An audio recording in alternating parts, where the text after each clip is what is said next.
Day 2 of San Francisco 49ers training camp just wrapped up. We saw Brock Purdy throwing for the first time since his horrific injury in the NFC Championship game.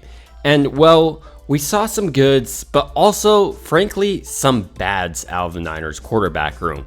In this video, I hope to analyze each quarterback going through Brock Purdy, Trey Lance, Sam Darnold, and finally concluding on Brandon Allen. So let's begin with how Purdy just looked throwing the football, because I think this is arguably the most important factor going into this upcoming season.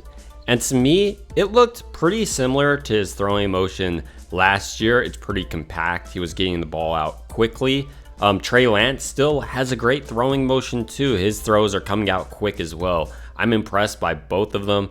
And as you guys know, Sam Darnold is the most talented thrower of the football ever. But all jokes aside, all the Niners quarterbacks do look healthy and ready to compete with one another, which is encouraging. So let's go ahead and break down their completion percentages and how they performed on the day in team activities. Brock Purdy went 2 of 9 and had one interception that may have been ran back by Gibson. So Brock Purdy didn't go out there and light up the first team defense, but this isn't necessarily the end of the world. I mean, Jimmy Garoppolo and Trey Lance both struggled against the number 1 defense last year.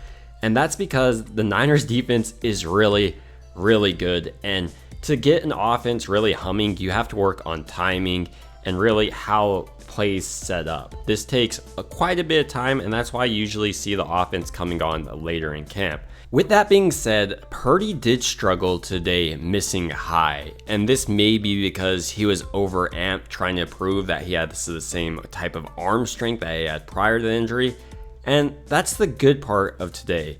Purdy does look like a similar type of quarterback athletically. He just looks a little bit rusty, I would say. It was his first time going back on an NFL field since an injury.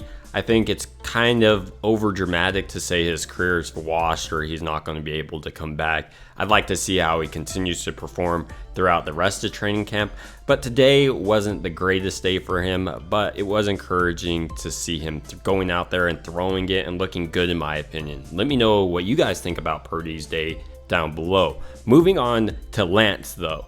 Lance, frankly, didn't perform that much better. He was 2 of 5, fumbled his first snap, wasn't going against the first team defense.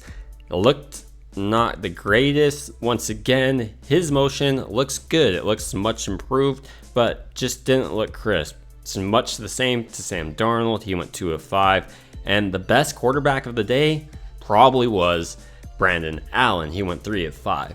So the winner of today would probably be Brandon Allen, followed by Trey Lance maybe, and then Brock Purdy. Brock Purdy did throw an interception that could have been ran back, but Trey Lance did have that fumble. So it wasn't a great day for the Niners quarterback room. Going forward, it's interesting to see how it will play out. Right now, I think if I was the Niners quarterback coach or Kyle Shanahan, I would be going off what I've seen in games. And from games, I've seen Sam Darnold struggle. I've seen Trey Lance struggle. And the only quarterback that I've really seen execute my offense at a high level is Brock Purdy. For that reason, in this quarterback race, I'm still having the depth chart going Brock Purdy 1, number 2, Trey Lance, number 3, Sam Darnold, number 4, Brandon Allen. With all that being said, I want to hear what you guys are thinking about Brock Purdy's throwing motion. Do you think I'm wrong? Does he look weaker in your opinion? I really appreciate your viewpoint. It would also mean a ton to me if you liked and subscribed. And as always, I hope you guys have a good rest of your day.